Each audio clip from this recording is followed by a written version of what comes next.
시청자 여러분 안녕하십니까? 헬로티비 뉴스입니다.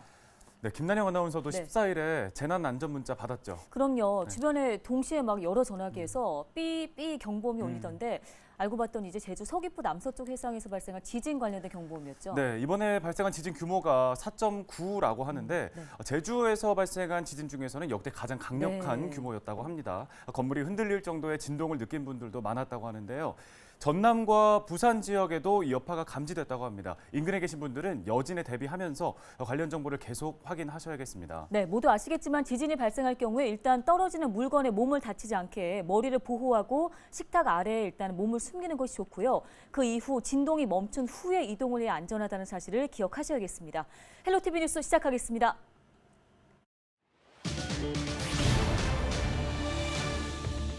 국내 코로나19 신규 확진자가 7,800명을 넘어섰습니다. 지역에서는 오미크론 위협에 더해 백신 접종 대상이 아닌 초등학생 감염까지 잇따르고 있습니다.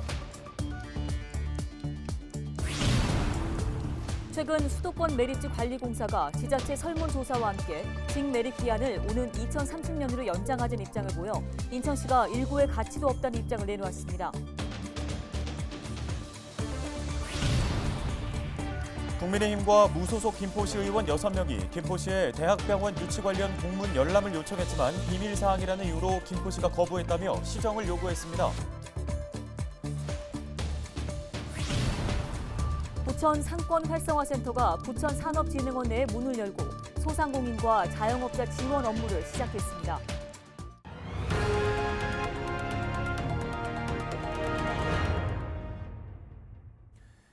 국내 코로나19 신규 확진자가 7,800명을 넘어섰습니다. 또다시 역대 최다를 기록했고 위중증 환자도 더욱 가파르게 늘고 있는 모습입니다. 네, 지역에서는 오미크론 위협에 더해 백신 접종 대상이 아닌 초등학생도 대거 감염돼 비상입니다. 이정화 기자가 보도합니다. 최근 코로나19 확진이 무더기로 발생한 부천의 한 대안학교입니다. 지난 3일 첫 확진자가 발생한 이후 연이어 집단 감염이 속출해 15일 오후 기준으로 학생과 교직원 등 59명이 양성 판정을 받았습니다. 학생 확진자 대부분은 백신 접종 대상이 아닌 12살 미만 어린이인 것으로 확인돼 우려가 커지고 있습니다. 방역당국은 학생과 교사 등을 포함해 250명이 넘는 구성원이 함께 생활했던 만큼 당분간 추가 확진자는 더 나올 가능성이 있다고 판단하고 있습니다. 같은 날 부천시에서도 시청 건물에서 근무하는 공무원 2명이 확진 판정을 받아 역학조사가 진행 중입니다. 또 인천에서는 하루 사이 오미크론 변이 확진자가 4명 추가돼 모두 55명으로 늘었고 종교시설과 학교 등 주요 시설에서 집단 감염 전파가 계속되고 있습니다. 사적 모임을 축소하고 방역 패스를 확대하는 방역 강화 이후 2주차에 진입하고 있습니다. 유행 규모 증가 속도나 고령층 비중, 위중증 환자 등 방역 지표의 악화 상황이 둔화되고는 있지만 상황이 호전되는 방향으로 전환되고 있지는 않습니다. 정부는 현재의 방역 상황을 엄중하게 보고 지역사회 집단 감염이 잇따르고 있는 가운데 정부는 사적 모임 규모 축소와 영업시간 제한을 포함한 한층 강화된 사회적 거리 두기 대책을 오는 17일쯤 발표할 예정입니다. 헬로티비 뉴스 이정화입니다. 인천시는 수도권 매립지 2025년 사용 종료를 선언한 뒤 권역별 쓰레기 처리 시설 건립을 추진하고 있습니다. 환경부도 오는 2026년부터 수도권 매립지의 생활 폐기물 직매립을 금지하고 소각이나 재활용 과정을 거치고 남은 잔여물만 매립하도록 법을 개정했는데요. 네, 최근 수도권 매립지 관리공사가 직매립 기한을 오는 2030년으로 연장하려는 움직임을 보이면서 지역사회에서 논란이 일고 있습니다. 김진재 기자가 취재했습니다. 수도권 매립지 관리공사가 지난 13일 2026년 수도권 직매립 금지를 지키기 어렵다며 매립 연장은 불가피하다는 입장을 밝혔습니다. 수도권 매립지 이용 기초자치단체 64곳을 대상으로 설문조사를 진행했는데 응답자의 41.8%가 생활 폐기물 반입 금지 시행일을 더 늦춰야 한다고 답했다는 이유에서입니다. 환경부는 지난 7월 폐기물관리법 시행규칙을 개정해 오는 2026년부터 생활 폐기물 직매립을 금지한 바 있습니다. 인천시는 일고의 가치도 없는 만큼 절대 인정할 수 없다고 즉각 반박에 나섰습니다. 소각장 신증설 관련 기초 지자체들의 다급한 상황을 이용해 수도권 매립지 관리공사가 의도적인 설문조사를 실시했다는 겁니다. 지역 시민사회도 15일 성명서를 내고 자원순환 정책이 적극적으로 마련돼야 하는 시점에 수도권 매립지 관리공사가 논란을 조장하고 있다며 사과를 촉구했습니다. 특히 시민사회는 수도권 매립지 관리공사가 조직 존립을 위해 정부의 방침에 역행하고 있다고 지적했습니다. 오히려 쓰레기를 저감하는 방향보다는 조직의 존립을 위해서 그런 설문조사를 하고 그렇게 내용을 정리한 게 아닌가라는 저희가 비판 의식을 갖고 보고 있습니다. 수도권 매립지 관리공사는 소각장 신증설 관련 기초 지자체 상황을 고려했을 뿐 정부 정책에 역행하는 건 아니라고 해명했습니다. 이어 사자협의체의 매립기간 연장을 건의할지 여부는 내부 검토를 통해 최종 결정될 예정이라고 밝혔습니다. 헬로티비 뉴스 김진재입니다. 네, 수도권 매립지 공사가 얼마 전에는 관계기관과 논의 없이 소각장 신설에 나서지 않는 지자체의 쓰레기를 받지 않는다고 했다가 문매를 맞더니 네. 이번에는 법으로 정한 폐기물 직매립 금지 기한을 2030년까지로 연장하자는 입장을 내놔서 문매를 맞고 있는 모습입니다. 그러니까요. 쓰레기 관리 책임 기관이 지금 쓰레기 선진국으로 가는 길목에서 걸림돌이 되지 않기를 바라보겠습니다.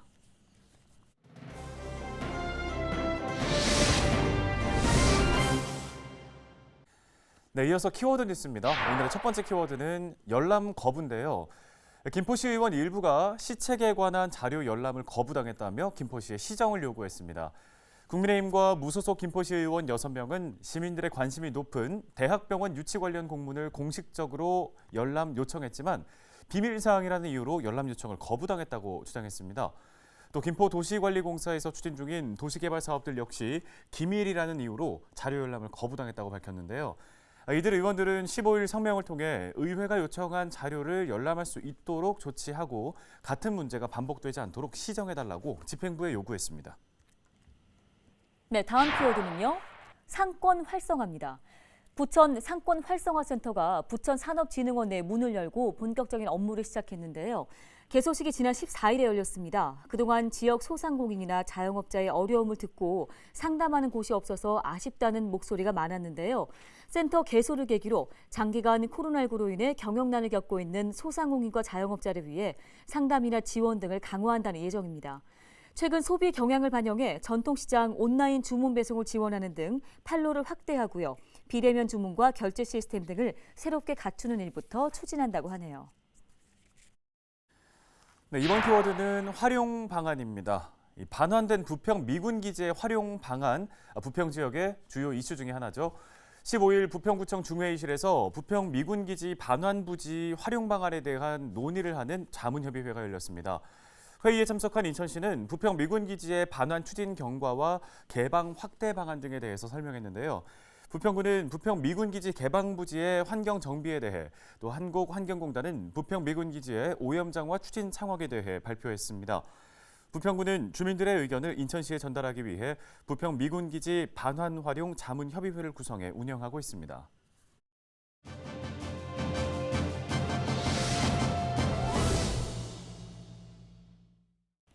다음 소식입니다. 지난해 12월 인천시 사회서비스원이 출범했죠. 돌봄 등 지역의 복지 서비스를 제공하고 관련 정책을 연구하는 공공사회복지시설인데요. 최근 인천 사회서비스원 종합재가요양보호사들이 처우 개선을 촉구하며 기자회견을 열었습니다. 네, 요양보호사로 활동하고 있는 다가치유니온의 이순아 홍보실장과 요양보호사들이 처한 상황에 대한 이야기를 나눠보겠습니다. 자, 먼저 실장님, 최근에 인천 사회서비스원 종합재가요양보호사들이 처우 개선을 촉구하는 기자회견을 열었는데요. 구체적인 이유가 무엇인가요?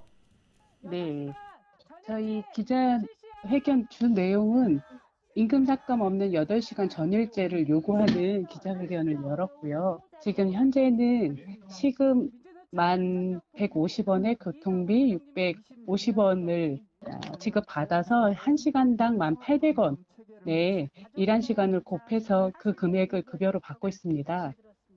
인천시는 21년에 시급 1,670원에 7시간 전일제를 고려하고 있는 것 같아요. 저희한테는 아직 공식적인 입장을 전하진 않았고요.